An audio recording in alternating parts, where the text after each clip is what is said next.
Hey everyone, I'm Monica Clavijo, and welcome back to another episode of the Bear Experiment podcast. If you joined us for part one, you heard Justin Crane's incredible journey from soldier to survivor, his military service, the open heart surgery that nearly killed him, and the near death experience that changed his life. But survival wasn't the end of this story. In this second part, we're talking about what came after the darkness, the depression, the battle with alcohol. Justin was called the miracle man, but inside he was fighting for the sanity of his soul. Today, he opens up about what it feels like when survival itself feels like a burden, how he broke free from addiction, and how faith, recovery, and purpose gave him a second chance at life. We'll also talk about his mission to help other veterans and his project 9 Days Between, inspired by the visions he had during his coma. This is about healing, redemption, and finding light at the other side of darkness. I want to once again thank you all for subscribing to our YouTube channel and hitting the notification bell so that you never miss an amazing episode with all of the amazing guests that continue to come onto the show, sharing their amazing stories, helping us all heal collectively. Now let's dive in. All right, and we're recording, Justin.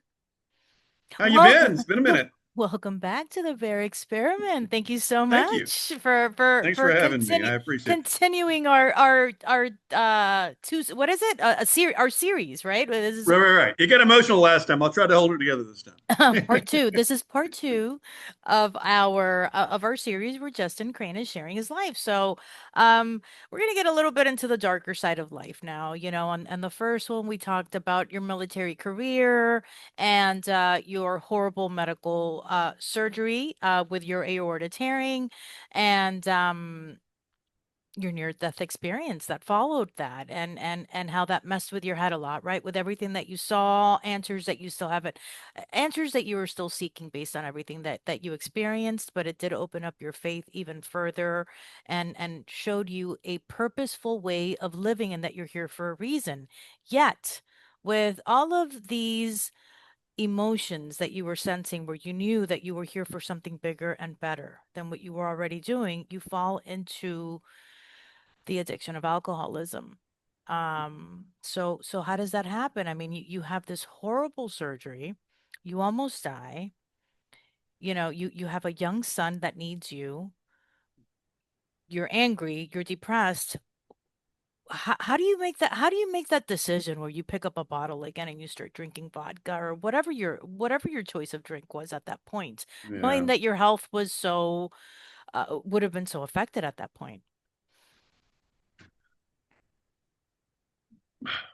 I'd been I'd been drinking daily um since I was 35. So for, you know, 15 years I've been drinking daily and getting away with it. Up until the surgery. Um What was your choice of drink? A I poison. would do shot bottles. I would do 4 or 5 in the morning, 4 or 5 in the afternoon. Oh, so you were like you were a breakfast drinker. Oh yeah. I woke up thinking about it. Um, I knew where every liquor store was. Um, I know every liquor store from Miami to New Orleans. I worked on the road a lot. It's horrible and embarrassing to admit. Um, but, and locally, I would spread it out because I was embarrassed to show up every day, twice a day, you know. So, and everybody knows my name. I'm Norm in so many liquor stores, you know, and um, it became a habit, and I was bored, and I felt like everything was better if I could get numb, and then I could just focus on something, you know, and get the and kind of numb and slow down the thoughts in my head, you know. And I've been very successful in a lot of directions, and I get away with a lot of shit, Yeah. Yeah. I got away with a lot of shit. But then I realized I wasn't getting away with much as I thought I was getting away with, Well, it starts catching up to you, for Yeah, yeah, sure. After a while, and you and make the you and the make so people you that knew me knew it, and but they loved me and wouldn't say anything, yeah. And these are people I worked with, partners I've had for years, So you were you know, you considered yourself a functioning alcoholic? 100%. Yeah. Yeah. But then it's like, oh my gosh, I've ruined every relationship I've ever had because of alcohol. Every female relationship I've ever had, I've ruined it because of alcohol.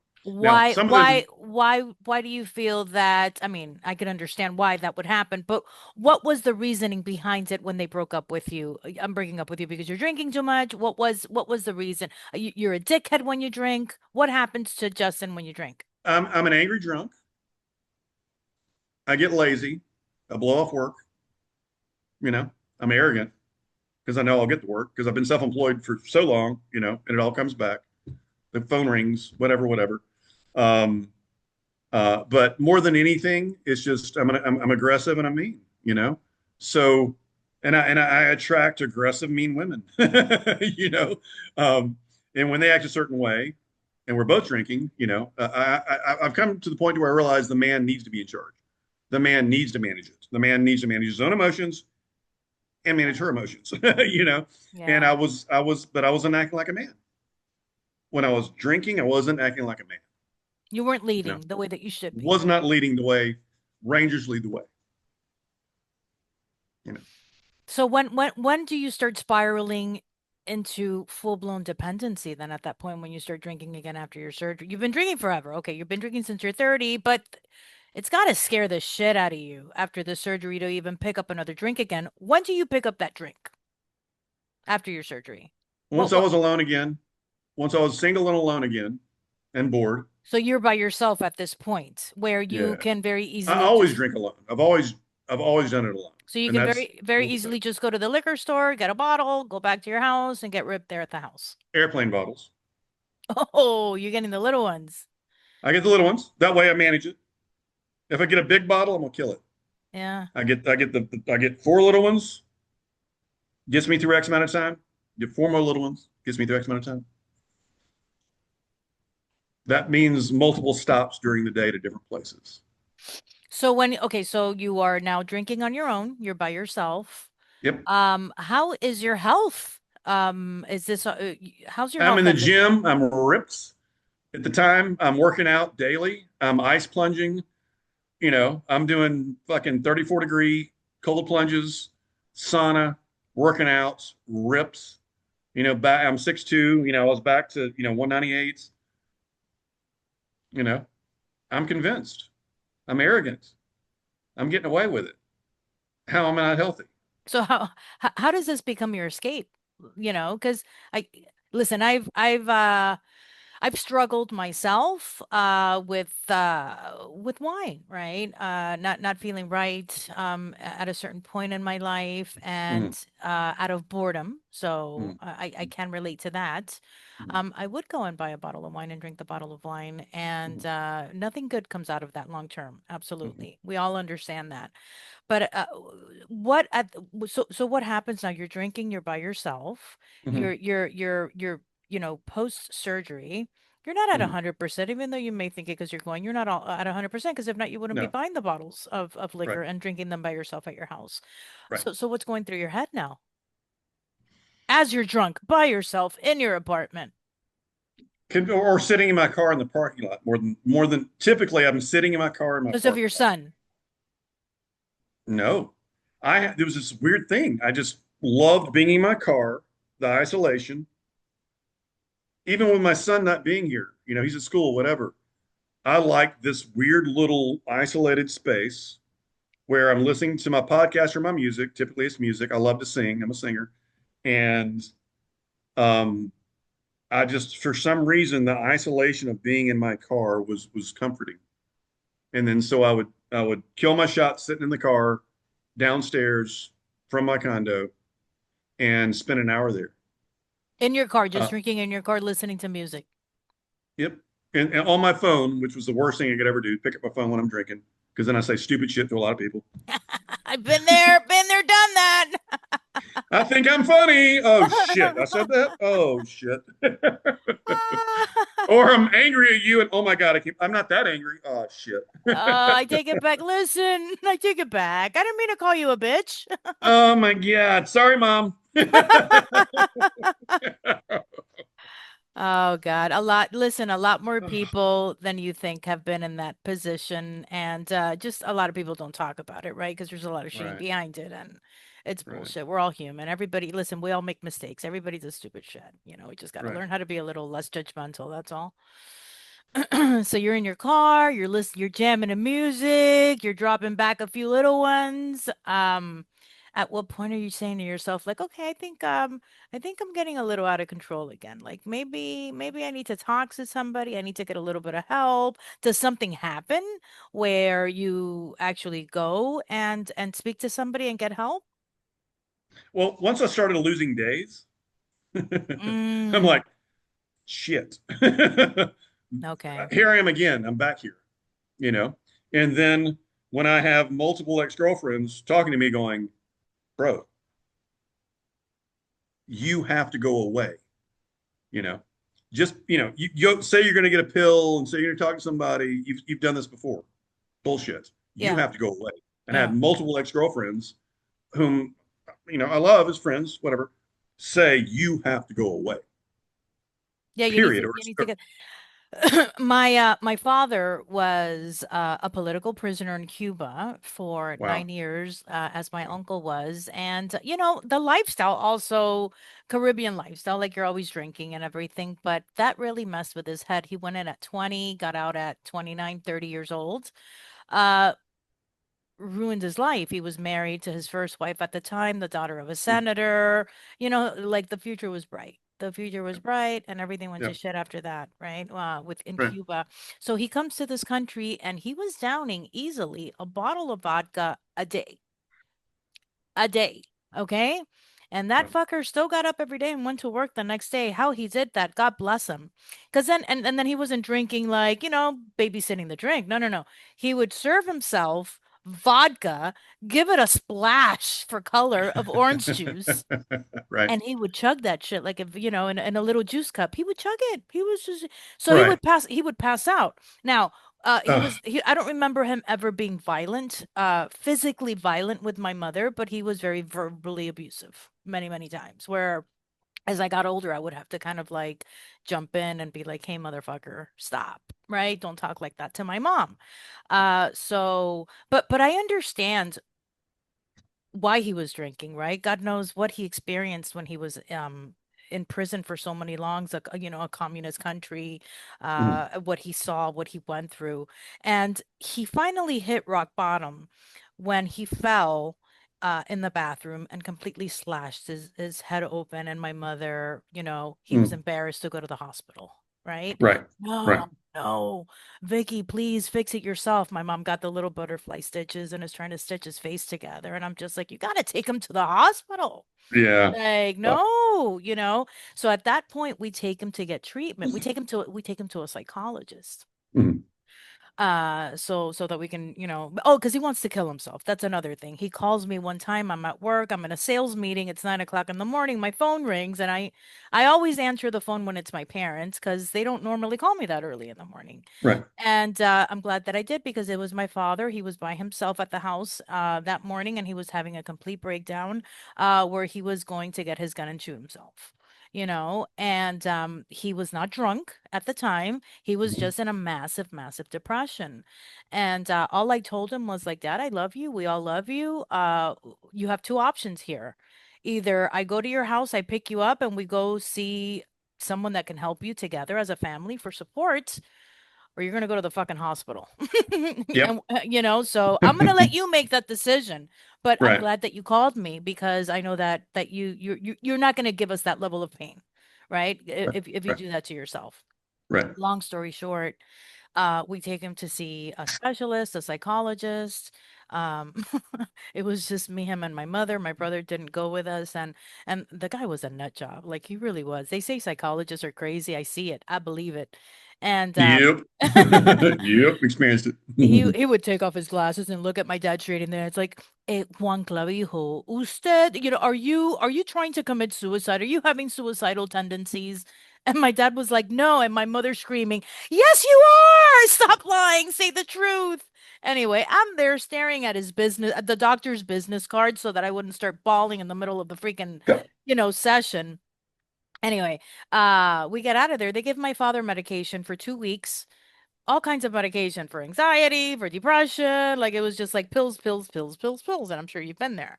Mm. At 2 weeks, I had to take him back for his checkup after he was taking all this medication. And he told me, hey, moving forward, Monica, I got to do this myself.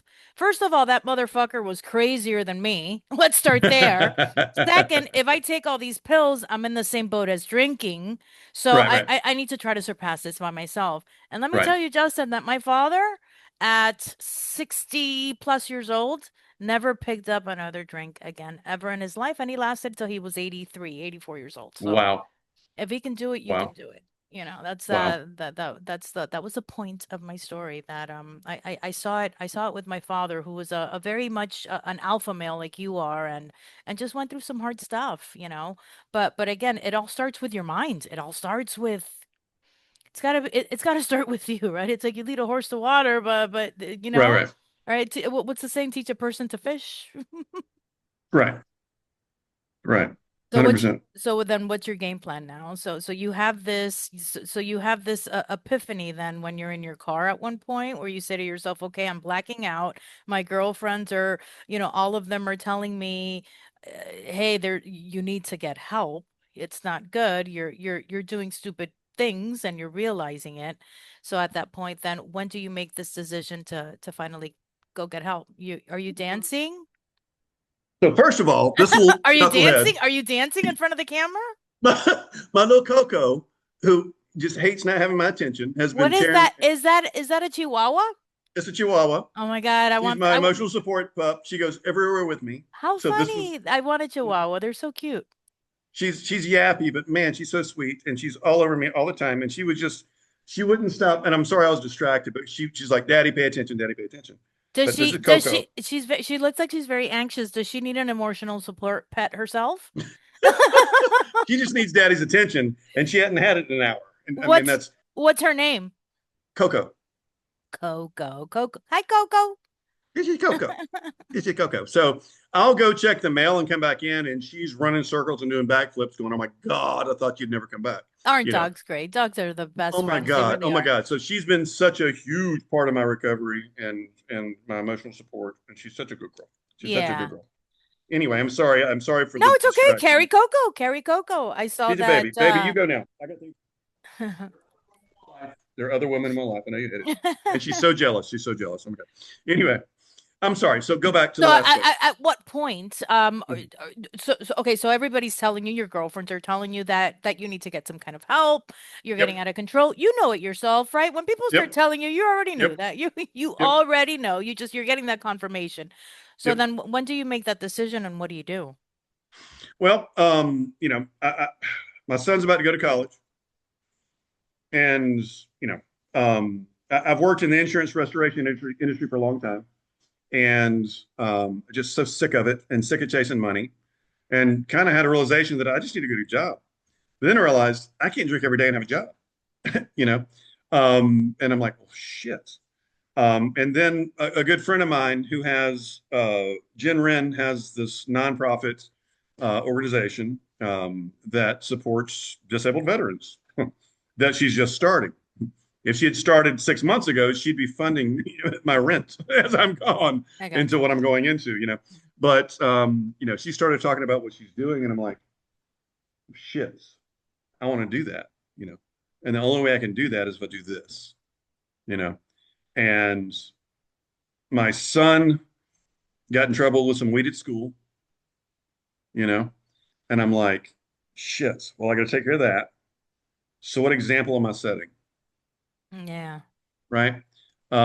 So if he sees me drinking and he sees everything, he's 17, he sees Yeah, everything, they even though I know. don't do They it know in front of everything. him, but he knows, everybody that knows me this quickly understands the change in my personality. As soon as I Mm-hmm. take one shot, I get into this fucking mode, you know.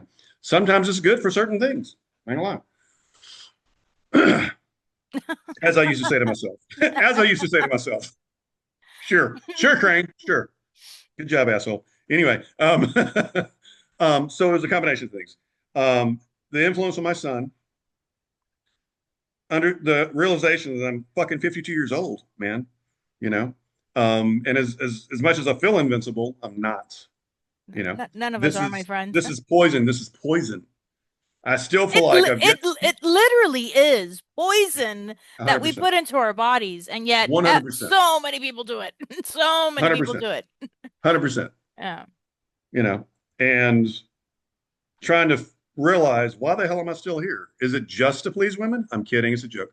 Um, because I don't apparently because Well, they don't like me. They don't like me. Women don't like me. Anyway, well, point being, they don't I'm an like asshole. they don't like the boozed up Justin. That's a fact. That's a fact. Anyway, that being said, um, I kind of had a realization that helping disabled vets, you know, is where I want to be, you know, and I realized how many organizations are out there, you know, and I know I can find my play. And then Jen Wren is saying, "Come help me, help me, help me with this thing," you know, and she's a best friend from high school and It's like has her signs, shit sign. together. Those are signs of the universe telling you that you're headed 100%, in the right direction. And you know, 100%. again, sometimes you need to be in the shit to understand it, to be able to help others that are already in the shit because If they're you've gonna. not been through the shits, don't tell me that you know about the shit. Exactly. Don't tell me because you read it in a textbook.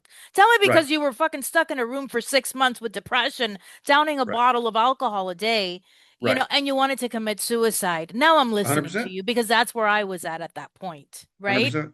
So, that's your purpose. So, what practices helped you reclaim kind of like that mind frame and spirit again, where you were saying to yourself, you were sharing with me earlier that you are now in the process of going to rehab in a couple of days. Were you going in for 45 days? 45 days, Yeah, yeah. So VA.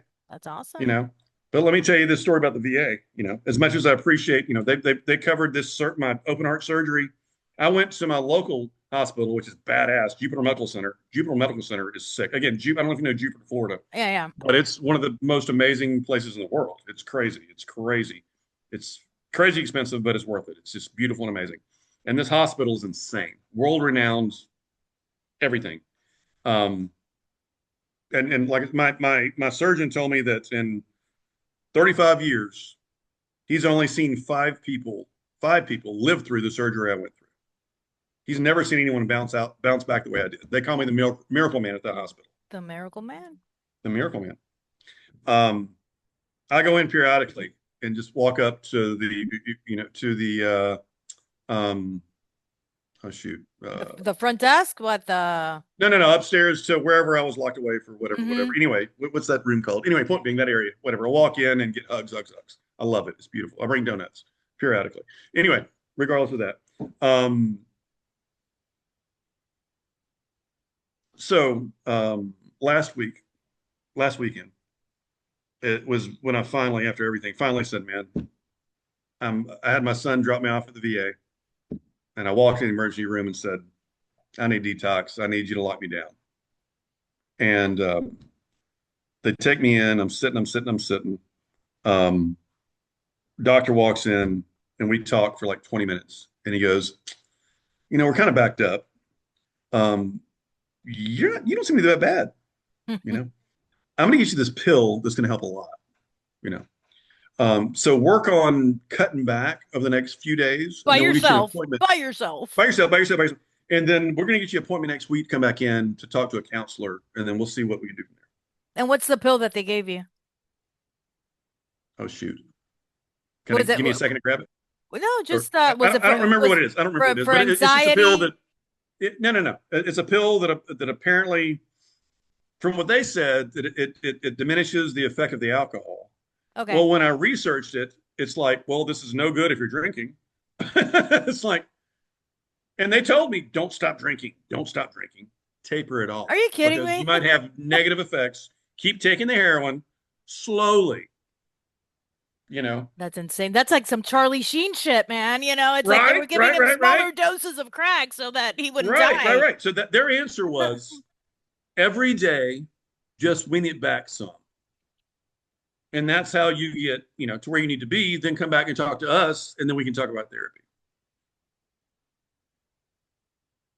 So I did that, and I'm doing that. And yesterday, I'm back on the phone, um, and they have a date for me to go in for this 45-day stay. And they said, if you can't be sober on your own by the time you come in. Then we'll put you in the psych ward in the for detox for 3 days in the psych ward in the psych ward. So they're like talking me out of it as much as possible. They don't want me to go there. They're like, just get your ass sober and come in here, and then we'll do the program. Right. Right. That's why you have so many vets that are committing suicide. You know, The that support is being just not said, there. I know for a fact at this point that I'm supposed to be in this program to help other people.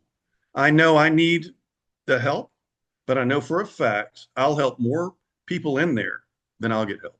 Have you And I had know a that's why I'm supposed to be there. have you had a drink from the point that you went to get the medication to now entering rehab? Well, they told me to. They said don't stop Good drinking. ex Great excuse, Justin. I've had half as much. You Okay. know, my 4 and 4 went to 2 and 2. You know, I didn't drink today. Yep. So what's your plan then once you get in there? Do you have some kind of a plan then to help others to have because you feel that innately this is the reason why you are being sent to rehab again. How are you going to 100%. help others if you're still drinking? I'm not. You just told me that you were. I'm going next week, fucker. So you feel I, so you they really told me to taper it off. And then, today, tomorrow, I'm done. And then I have 4 or 5 days of sobriety. It's not helping them isn't about being so. We got to be sober in there because we don't have access to anything. And that's the whole right, idea of being there, right? correct. I'm not helping them by showing up saying I'm a sober dude. I'm helping them by showing that I'm even I, as incredible as I am and smart as I am, and in shape I'm in. As you watch me do 100 push-ups and 100 air squats right here, as I'm doing every day, and I'll be lifting as well, blah, blah, blah. I'm showing you that however far down the road you are, let's find out what you're about and what's good about you. And let's focus on that. I I know love for a that. fact how to work with personalities. I did it in the military. I do it every day.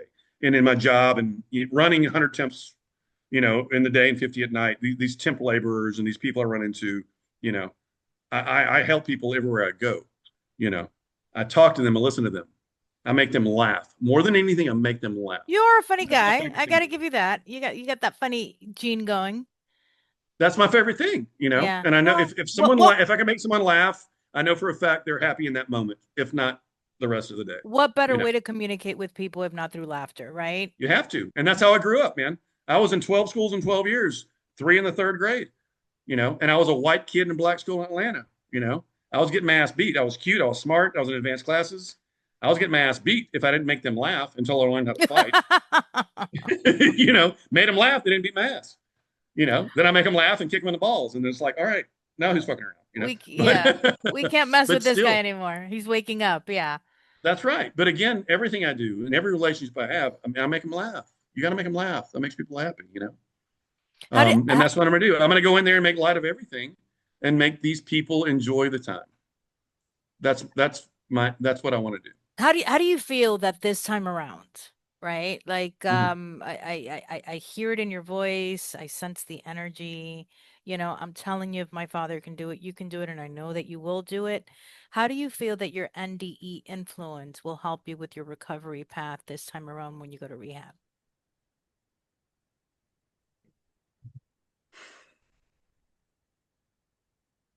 I can't explain the change in my mindset.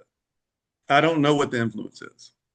You know, I've heard the same things for so long. I've had the same women telling me the same thing for so long. My son, my mom, ex-girlfriends.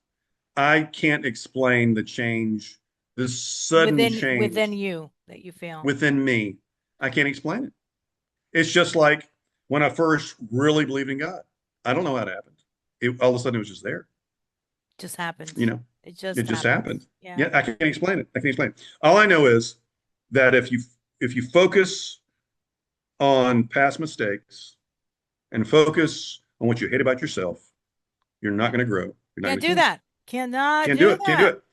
And alcohol, you know, just like any drug, you know, is like any addiction, sex, whatever, you know. Yeah. Yeah. That's not the problem. What's the problem? What's the problem? Why do you have to have this?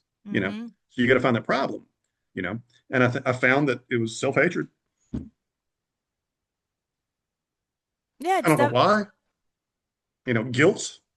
You know, guilt, and you got to fucking get rid of that guilt. Or an idea of what you envisioned your life was supposed to be like, Right, right? right, And right. understanding that you're still serving a bigger purpose. 100%. It's just not the way that you envisioned it in your monkey brain, right? But at the same time, Maybe we're not what we we're not what we see ourselves as being. We that's what don't I'm see ourselves the way anyone else sees us. right, right. And But in that's the your other thing. head, right? Because I had Right, that right, too. right. You're in your head, and this is what I You were young, you were a hot guy. right, You're working in film, you're working right. in modeling, right? In your head, you were just like, I'm gonna be maybe a famous celebrity, right? And I didn't get there. I am so far from this image that I had in my head when I was 20 years old, and and and that's part of that failure kind of complex that we all carry with ourselves. Well, that's and I won't. No, I don't. I'm sure that might be something, but that's not me. I always felt like I was faking everything I ever did. Because you I didn't felt have like a it, because fraud. you weren't doing anything you really loved at that point, right? Because I that felt could like a that have been it? fraud. I felt like a fraud. Yeah, yeah. Yeah. I felt like I've been faking it since I was 8 years old. I've been suicidal since I was 8. I lost my virginity when I was 8. Or okay, rewind, Oops, is that not this episode? Sorry. rewind. Okay, so listen, I feel like you're a psychologist right now. Just I'm trying to put your story together here. Okay, so you lost your virginity at 8. Jesus Christ, do you get erections at 8 years old? Is this a naive question? I did. 8 year. Okay, so who was this? Rapist. I was left with a lot of babysitters, single mom, bartending, whatever, and teenage babysitters, you know. Jesus. Um, and we play strip poker and I kept losing. What the fuck? Why do I keep losing? No way, Justin. That's insane. That's crazy. And how old was this pedophile? 17, 18. Dude, I appreciate it. I didn't ever, it took me forever to realize it was wrong, you know, Did you tell anybody at the time? now at the time. Did you know it I was knew it should be a secret at the time. because so you knew it was wrong? Yeah, well, yep, yep, I guess. Yep. Did the babysitter tell you not to say anything? It was just assumed. It's a different time. Again, I'm 52 years old. Back then things were so different. Yeah, I feel like back then, right? Like fathers were taking their 10-year-olds to get virginized by, you know, prostitutes. Right. Well, my dad wasn't around, so that doesn't matter. So. Ugh. Well, okay, you just threw a curveball with me with that one. Yeah, no, listen, that explains a lot into your development also. Absolutely. I mean, as a child at 8 years old, my God, you don't even know how to wipe your ass the right way, I feel. And you're losing your, and you're having sex. That's such a, yeah, that can definitely shape a man, that's for sure. So your mission to help veterans with everything. Back on track. Let's get back on track. Let's get back on track because that one just, you threw me off with that one. We're 4 episodes down the road on that conversation. Hang Jeez, on. that would be that's an episode on its own. Like we got to share that story from the beginning to end, and then Oh, there's a lot there. I'm gonna find that fucking pedophile. She can get arrested. Jesus Christ, 8 years old. Anyway, anyway. Uh, your mission to helping veterans, do you have a game plan going in to rehab now where you're prepared so that when you see, certain veterans that are in there and understanding like, okay, I've been where that person's at, here's how I'm going to help them, or you're just going to kind of wing it and see where it goes at that point? Um, how do I say this? People come to me. People want to talk to me. Mm-hmm. Anywhere I go, people, whatever. And I talk to people and I talk to everybody. Now, I am to a point socially awkward. I know this is contradicting what I'm saying. I hate crowds. God, I hate crowds. And I hate. I feel total anxiety going to like my girlfriend's friend's place and a bunch of people are going to be there. Oh my God, that's just stresses me the fuck out having to deal with those Do you conversations. feel like you need to drink before you get there because of that? A Because hundred you have, percent. Oh, 100%. 100%. 100%. Now, that being said, when I go into this place, um, I know. And I hate to say it. I know I'm going to stand out. I'm going to be different there. I'm going to be different there. And I hate to say it. I hate to say it. I know I will. I know the kind of people that are going to be there. And it Hmm. sounds shitty. It sounds shitty. You know, it's going to be a bunch of damn veterans. Those fucking people. Ugh. Anyway, No, sorry, I hate to say it. I know what you're saying. A lot of these older veterans that are in rehab are falling apart.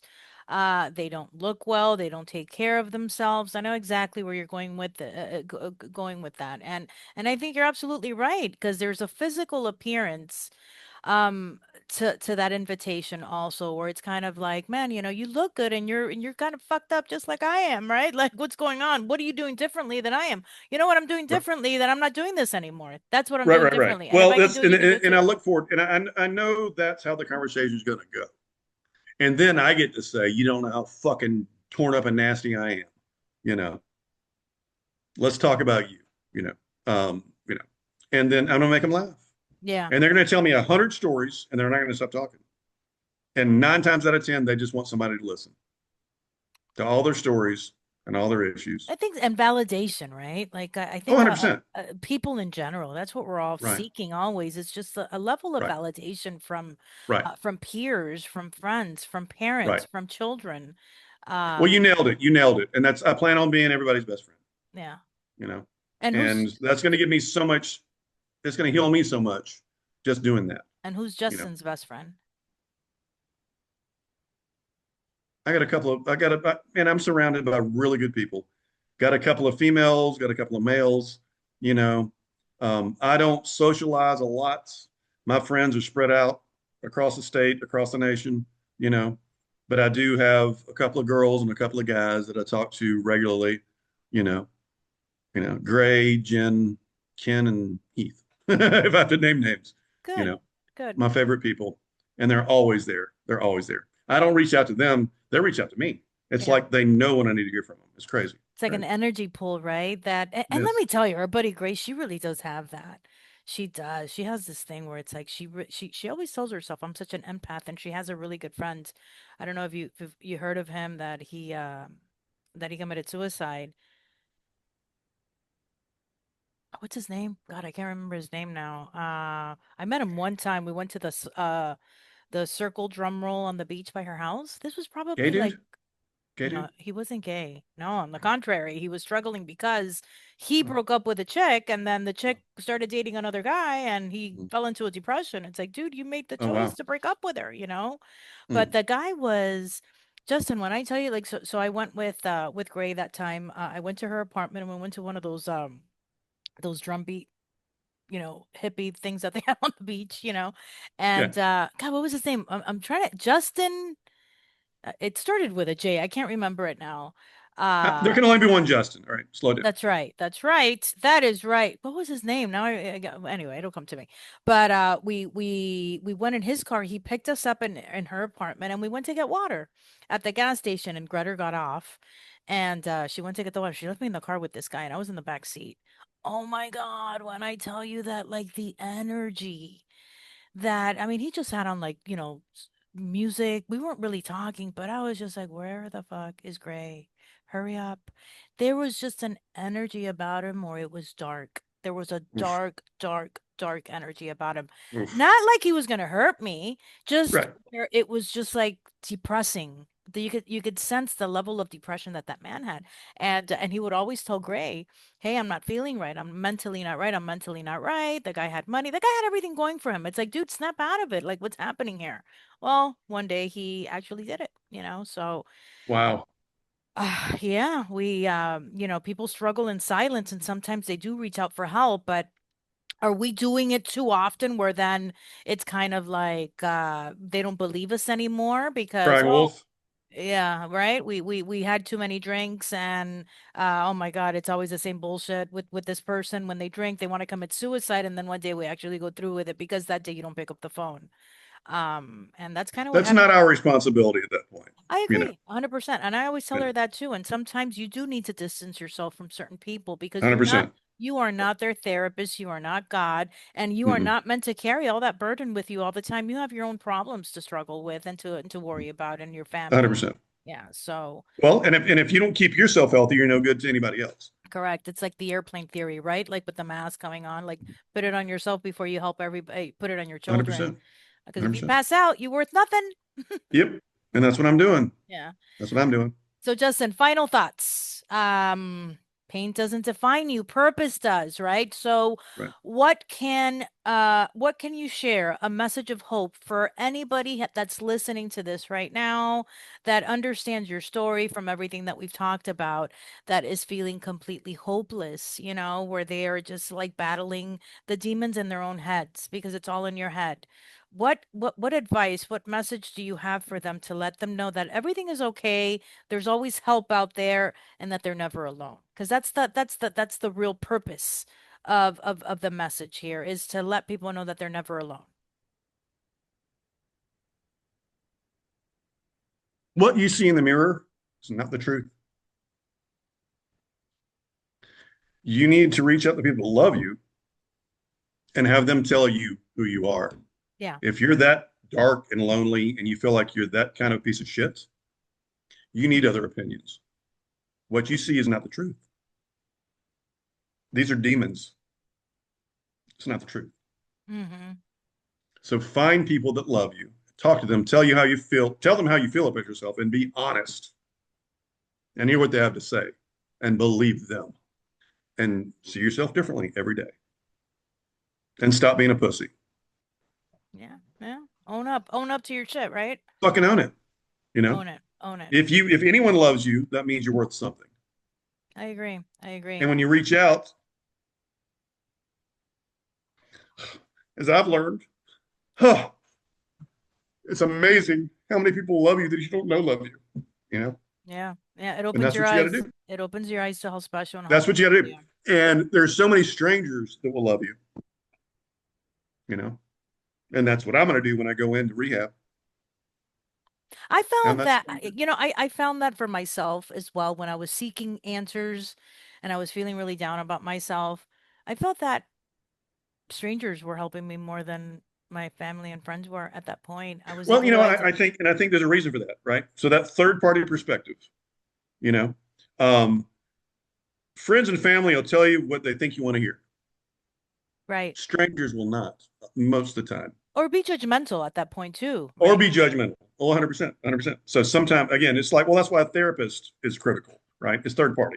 Third party, they don't Even have to. though most of them are full of shit, The most of them want to fuck majority, you. the majority. The I don't know. majority. I don't know about fuck you because that didn't happen to me, and I consider myself an attractive Well, person. I Okay, apologize. You didn't have all the I experiences don't I know. had. I don't know what therapist you went to, but send me their number because I've been single for a minute. So yeah, we lost you there, Justin. It's okay. uh, Computer died. I'm ridiculous. I'm sorry. so then okay, so final thoughts. They're not alone, right? So that's what we were talking about, and Yep. I couldn't agree with you more, and sometimes strangers do make the biggest difference in somebody's life. And I know that it happened in my life. I'm sure that it's happened in yours as well, from your experience. But it is nice to know that we have so many people that love us when we do hit rock bottom. I did want to ask you for your perspective on, did you see the Charlie Sheen special on Netflix? Yes.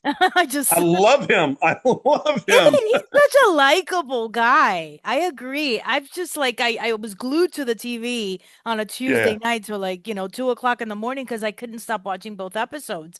Yeah. Because he really is a fascinating person. But talk Yep. about addiction Yep. and demons and everything that he went through, right? Yep. And I bring him up not only because of the addiction, but also because he is a perfect example of what we're talking about, where he was so loved, right, by his father and his brothers, his siblings, like everybody. He was such a fuck up, or he was fucking up so badly at the time, and they were still there for him, and and they never stopped being there for him. They may Right. have they may have given him some tough love, which Right. sometimes you need that when you're Right. that in the dumps.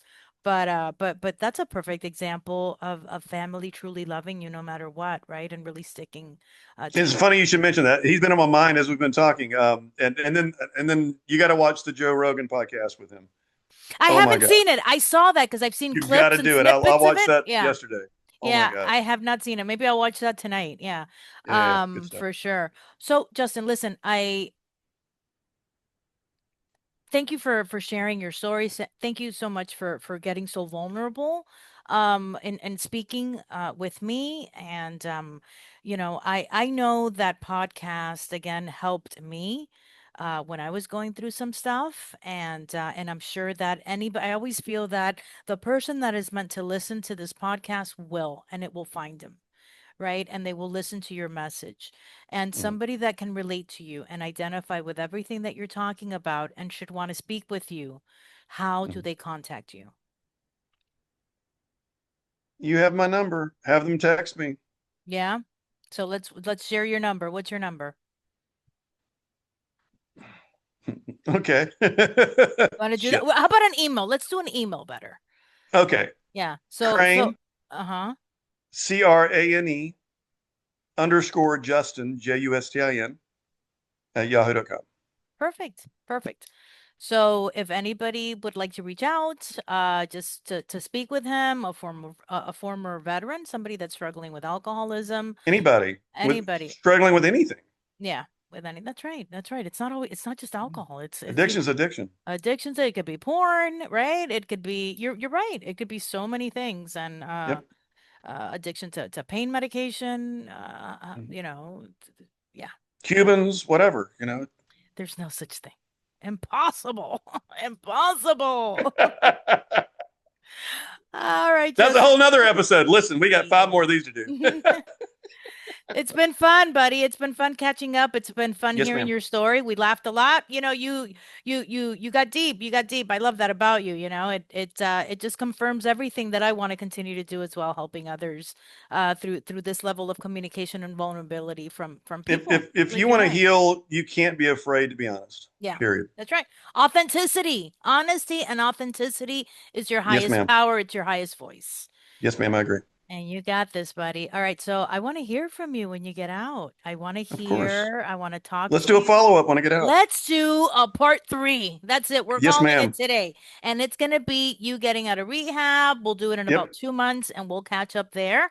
And we're going to Yes, ma'am. hear about all of the magnificent advice and how many people you're helping once you're out there in your experience. How does that sound? It sounds like a plan. I'm excited. I can't wait to share. All right, awesome. All right, Joseph. I know it's Saturday. I know you're watching your footy football. All right. So, Truth. and I know I know you want My to get Georgia to that. Bulldogs have a bye weekend, so it's kind of for me. So I'm gonna let you get back to that. But again, okay. buddy, I appreciate your help and Yes, in ma'am. speaking with me. Okay, I'll make sure to Yes, put ma'am. these out next week so that we can share all this valuable information with others. Okay. I appreciate your time. Thank you for the opportunity to share. Okay, thanks again, Justin. Have a All good right. one, Talk to hon. you. Yes, ma'am. Bye Bye. bye.